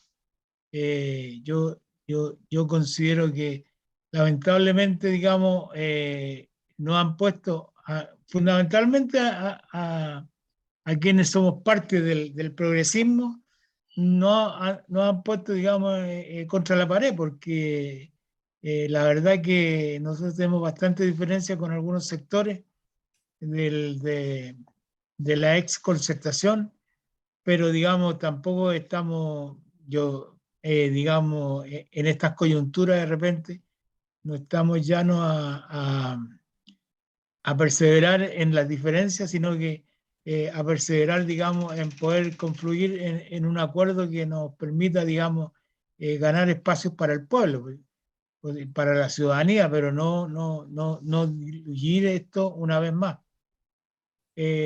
No sé, pues es una opinión mía, no sé qué opinan ustedes. No, es verídico. A veces en política uno tiene que comerse los sapos, pero la verdad es que ir separado es un suicidio. Incluso yendo separado se pueden sacar más votos porque se sacan menos consejeros. Es una situación que ya está calculada. Pero yendo en un bloque monolítico, se puede avanzar bastante como poder tener una posición más fuerte, digamos. Y va a haber que ceder mucho, ¿no? Para poder que esa cosa funcione, ¿no? Y que después también los independientes que vayan en la lista no se descuelguen. También eso lo estaban estudiando cómo lo regulaban. Que no hay un independiente en la lista general y después se descuelgue y diga, bueno, yo ya estoy listo y ahora voto como se me antoja. Leo. Y lo complicado es que esa pega hay que hacerla ahora en febrero. Lo complicado, digamos, para los partidos políticos. No, tienen que terminar febrero con claridad de acuerdos políticos porque tienen que medir, tienen que ver la disponibilidad, tienen que ver cómo involucran independientes, porque no todas las regiones son grandes de 5 cupos, hay regiones de 3, regiones de 2, entonces la negociación hace más complejo eso.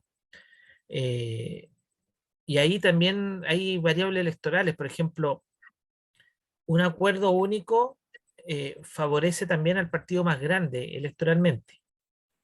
Cuando tú formas una sola lista de varios conglomerados, que en este caso estamos hablando de 7, 8 fuerzas políticas, considerando el Frente Amplio como una sola fuerza, el Partido Comunista una segunda, el Partido Socialista una tercera, el Grupo Radical PPD una cuarta, eventualmente la DC una quinta, más algunos independientes, sobre todo en regiones, que puede ser una sexta fuerza. Tú tienes que, cuando tenés ese tipo de acuerdo, quien gana es el que tenga la primera posición, la primera mayoría. Tiene seguro un cupo. ¿Ya? Que en este caso aparentemente sería el Partido Socialista, que garantizaría por lo menos un cupo en varios de las 16 circunscripciones. Entonces lo podría transformar en la fuerza clave en el próximo Consejo Constitucional. Entonces también es un tema que tienen que ver las distintas fuerzas porque no es sencillo llegar a ese acuerdo.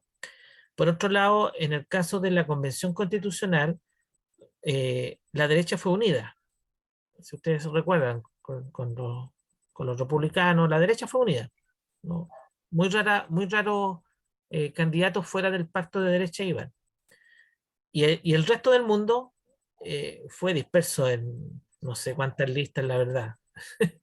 Han sido unas 6 listas. Ahí logró romper lo que decía Miguel. Es decir, fue tanto la cantidad de votos de la dispersión, porque llegaron a nichos distintos, que la derecha, siendo unida, no logró lo que todos creíamos que iba a lograr, que era este tercio, ¿ya? Que le permitía entrar a negociar dentro de la Convención Constitucional, que eran los 50 y tantos votos, ¿ya? Y al final sacó 38 convencionales. Entonces ahí jugó en contra. Fue tanta la participación de electores que no habían votado. Por ejemplo, la lista del pueblo dice que logró mover más de 1 millón de personas en su momento. Pero aparentemente eran personas que tampoco estaban participando de los procesos electorales. Eran electores nuevos. Y eran electores que estaban contra los partidos tradicionales. Y por lo tanto fueron a votar por la lista del pueblo. Incluso acuérdense que hubo en algunos distritos listas de movimientos sociales que también sacaron constituyentes, sobre todo en los distritos del norte, y que fue tanta su votación que superaron a los partidos tradicionales. Entonces, igual es incierta. Yo me imagino que los partidos están haciendo una serie de estudios para ver cuál es la mejor fórmula, porque además tienen que sí o sí incluir algunos independientes que en algunas partes son relevantes, pues en regiones hay figuras independientes que son relevantes por distintas razones. Entonces, complicado tema para los partidos. Yo creo que la derecha es más simple porque tiene que tomar una sola decisión: si van juntos o separados con el Partido Republicano. Esa es como su decisión, ¿no? De Chile Vamos. Y en función de eso tienen que armar listas, ¿ya? ¿Cómo se ha dado la reforma constitucional? Ustedes vieron lo que pasó ahí en la comisión que preside Carlos Carola, cómo hubo un veto a su presidencia y terminó aislado el Partido Republicano, agarrándose de la carrera con Chalper. Entonces, yo no sé si eso va a influir para que ellos vayan separados o unidos, ¿no? Porque el Partido Republicano igual tiene una apuesta propia. Ellos apuestan a recoger lo que es el pinochetismo tradicional, lo que siempre fue la UDI, y que la UDI ha ido abandonando, y ellos están recogiendo ese pinochetismo duro, esa gente que le da lo mismo la democracia, que reivindica la figura de Pinochet y que quieren que se hagan los milicos en la calle, etcétera, etcétera.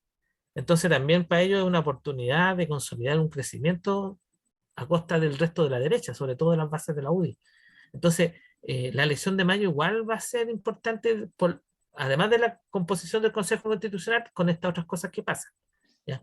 ¿Qué tanto el Frente Amplio se mantiene a pesar del desgaste del gobierno, y el Partido Comunista apoyando al gobierno, cómo consolida su espacio político? Entonces, no es fácil, y no hay una fórmula matemática exacta que garantice, en mi opinión, el mejor resultado. Exacto, y el que gane en mayo, seguramente en las municipales va a tener un techo para poder avanzar, o sea, ya sea saber cómo va a ser el resultado de las municipales. Sí. Por eso es que es importantísimo sacar un buen resultado, si no es complicadísimo. Alex,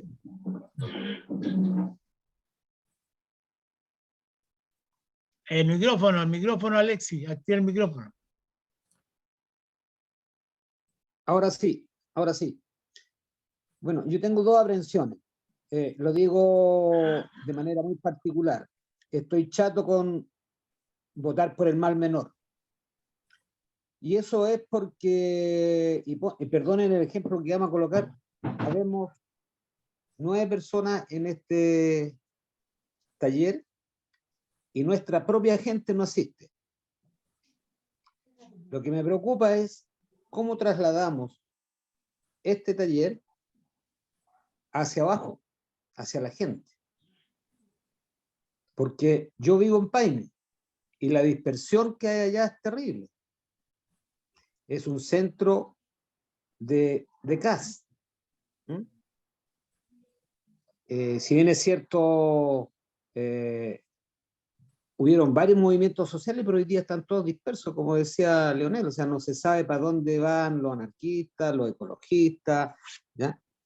Lo concreto es que nosotros tenemos que ver de qué manera logramos tener representantes para asegurar cambios al proyecto de constitución. Y cambios que sepamos leer a la gente, porque al final, cuando tengamos que votar si apruebo o rechazo la propuesta constitucional, Leonel, la pregunta es, si perdemos de nuevo, gana el rechazo, definitivamente quedamos con la constitución pinochetista. ¿Qué pasa con el resto de los movimientos. O sea, y perdóname, Miguel, ¿qué sacamos con tener una cantidad de concejales nuevos si vamos a estar regidos por la misma ley, o sea, la misma constitución del 80, que les coarta a los concejales hacer más cosas? Porque hoy día los concejales están amarrados a un cierto círculo.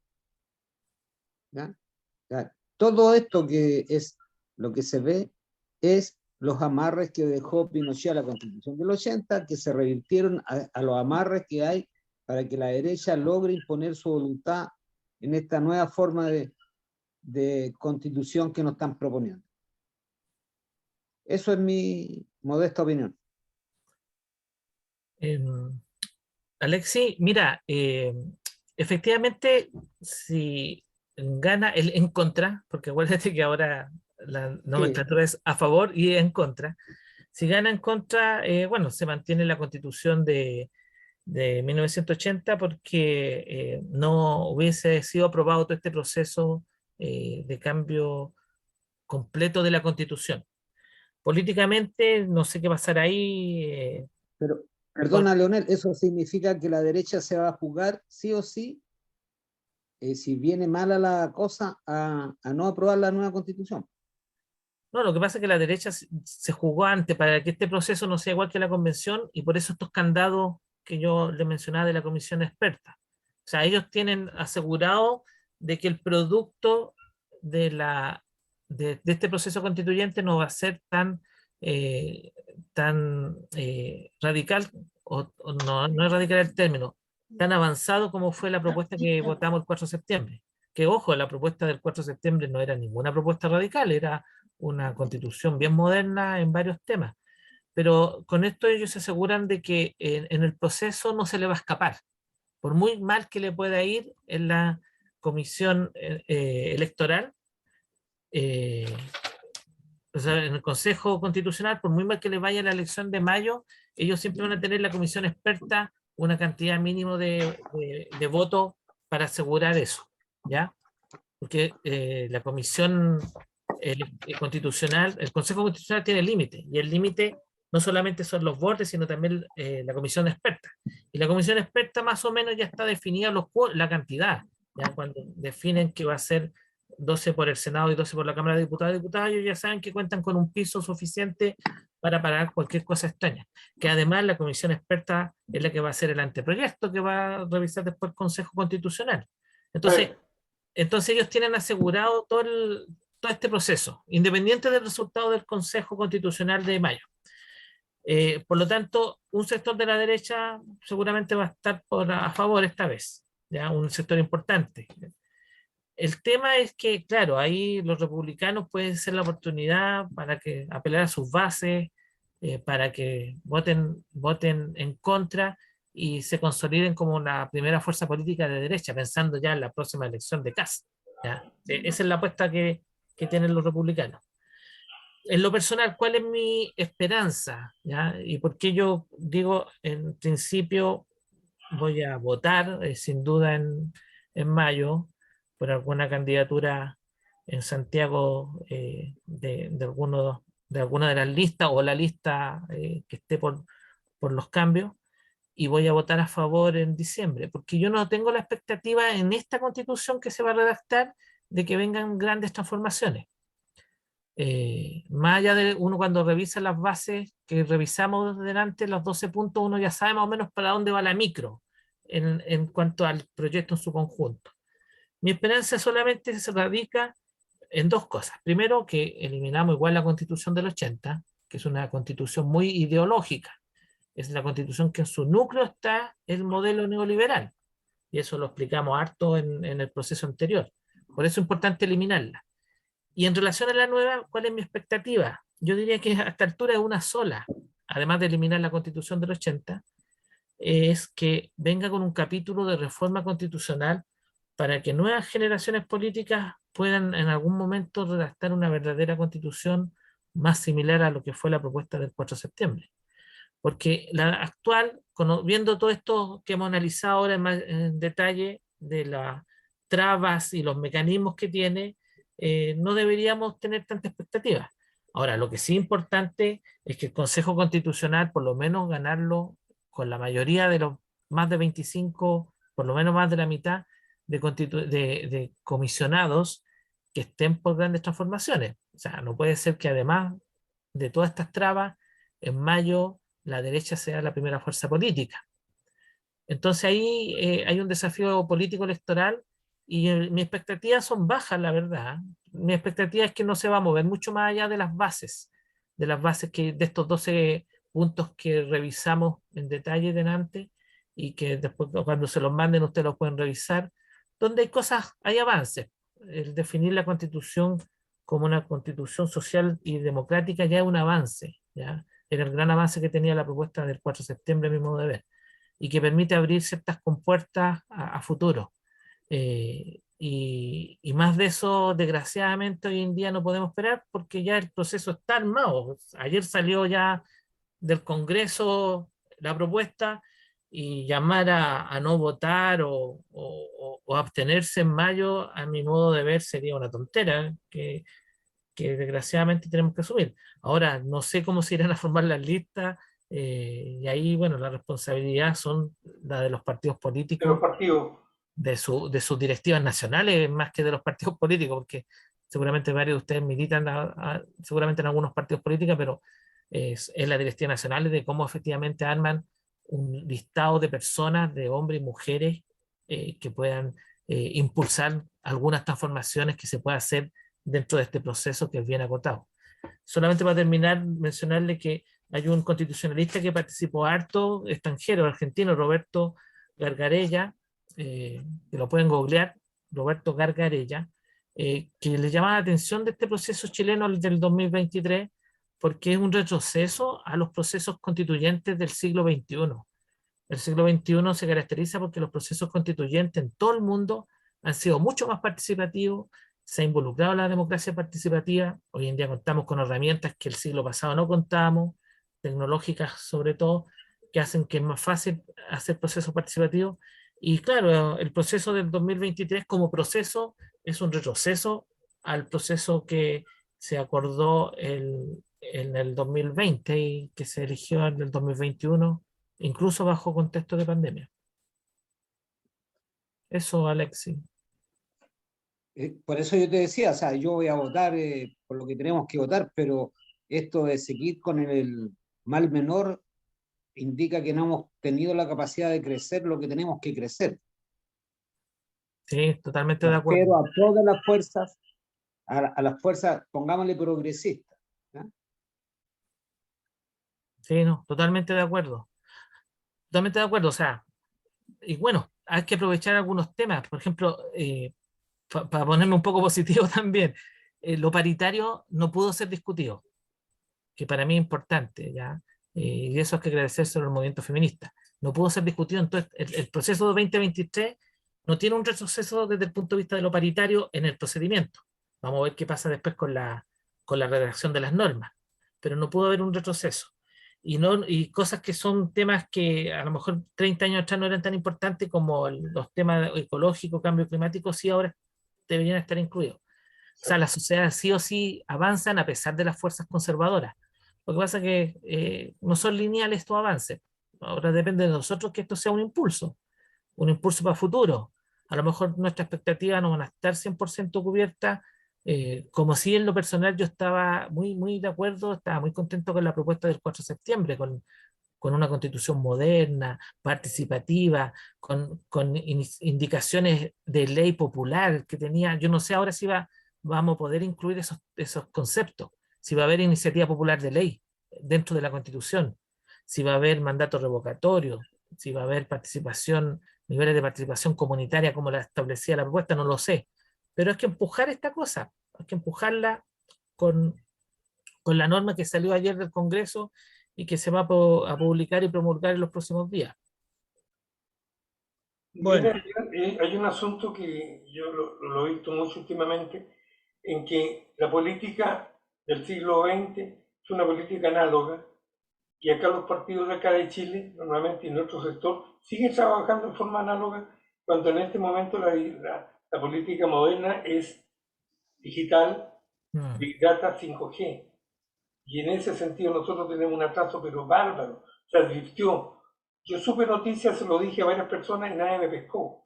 Y la verdad es que eso es una realidad del puerto de una catedral. Uno puede convertir algo que es malo en bueno mediante la situación de mandar los correos, las fake news. Y de hecho, en la elección cuando Bolsonaro ganó en Brasil, el gobernador que tenía que ganar en Río era una persona del Partido Popular, del Partido Lula. Y cuando se dieron, contaron los votos, ganó el representante Bolsonaro, que exclusivamente una semana antes estaba perdiendo. Hicieron un trabajo magistral a través de los computadores, ¿no? Y eso, pero acá la gente todavía no lo entiende ese asunto. Es un trabajo enano, pero hay que hacerlo. Y un trabajo piramidal que hay que hacer entre uno, pongo acá, yo llamo a tres, otros tres llaman a dos, y si va subiendo, y se va subiendo la situación de tal manera que ya no requiere estar poniendo palomas, ni pancartas, ni letreros. Hay que llegar al computador de la persona. Sobre todo ese pajarito que anda volando, que dice que no se mete en nada. A veces hay que impresionarlo primero porque el candidato de uno es el más encachado y el mejor y el que no tiene ni una raya. Porque es como el diamante, aunque le tiren lo que le tiren no lo van a rayar con nada. Y eso hay que manejarlo, pero resulta que los partidos no lo quieren entender. Yo le mandé a Emilio un libro que salió ahora de un filósofo que es coreano, radicado en Alemania, que escribió un libro sobre esto mismo y explica con manzanita cómo incluso el sistema es tan nefasto, el neoliberalismo a uno lo convierte culpable de los resultados que uno tiene. Lo hace pelear consigo mismo y se termina, usted es penca porque usted no ha sabido desarrollarse bien en la sociedad. Y el sistema de esa manera funciona.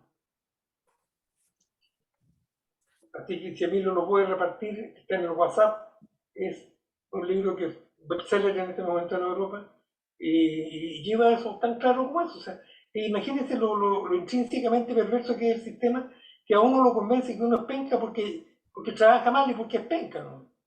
El mundo está lleno de posibilidades y uno es penca porque realmente no hace las cosas bien, ¿no?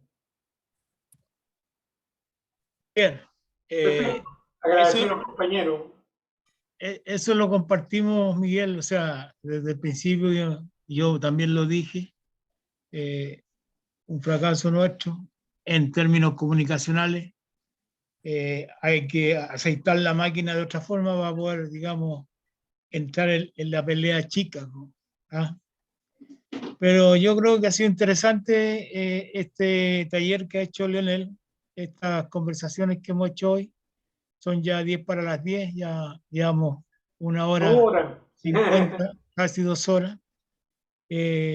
Lo entretenido es que, a pesar que hayamos 9 con Leo, yo pienso que fue bastante interesante, a pesar que no todos opinaron, pero bueno, se queda uno con un enriquecimiento desde el punto de vista de conocimiento para poder enfrentar de mejor manera los avatares que hace la derecha en las redes. Uno tiene más conocimiento para despejar ciertas normas que ellos van a instalar y que uno las va conociendo a través de estos talleres para que no distorsionen el tema. Así que a mí me queda lo único que agradecerle al Leo esta disposición, ¿ah? Una vez más, y agradecerle a cada uno de los que estaban aquí su presencia, y vamos a tener que evaluar, digamos, en el contexto de la misma participación de nuestra gente, si se interesan en seguir, digamos, haciendo este tipo de talleres o de inducción de conocimiento para que en el futuro, digamos, que se avecina, podamos estar mejor preparados. Así que muy buenas noches a todos y a toda la compañera Luisa. Muchas gracias porque así no la vimos, pero es una compañera que ciertamente está con nosotros. No la vemos, pero la saludamos desde acá. Uno se va fortalecido pensando que se puede, Fernando. De tal manera que los 2 candidatos que yo invité hoy día no llegaron, parece. Bueno, me voy a preocupar, ojalá que la próxima semana, la próxima, mandar 6, 7 días o veces, invitaciones de eso llegarán a la mitad, si vamos a ir subiendo en participación en los nuevos foros, y eso va a permitir ramificar el asunto, y si es la única manera, se trata de hacerle clic y tirarlo, los que quieren se van a integrar.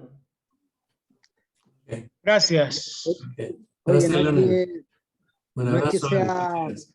no es que sea para tirar para abajo, pero la revolución en este país separa los meses de vacaciones. Nos pasaba en la universidad, nos pasaba en todos lados, así que. Pero Bueno. como un viejo histórico dijo, con estos güeyes hay que arar. Exacto. Cada vez Hay son que menos, hacer pero los no bueyes importa. que tenemos. Ya, gracias. Gracias a todos. Leonel, No, muchas gracias a ustedes, gracias a ustedes. Estamos Gracias, Leonel. Te Leo, pasaste. de todas muchas maneras, gracias. Leonel, esto nosotros como lo grabamos, lo publicamos en nuestro único periódico, ¿no? Que ya llega a 22.000 visitas en un par de años, ¿no? Que nos sentimos muy contentos, esperemos que lleguemos más. Y además lo está publicado en el Facebook, entonces también se sigue viendo en las redes sociales. Así que algo les Esta es la llegará más grabación, gente, Emilio. ¿no? Excelente, felicitarlos por eso también. Sí. Gracias, Leonel, que estés muy bien. Gracias, don Leonel. Que esté muy bien. Chao, que estén bien. Mejórate mucho, Emilio, que estés bien. Me parece.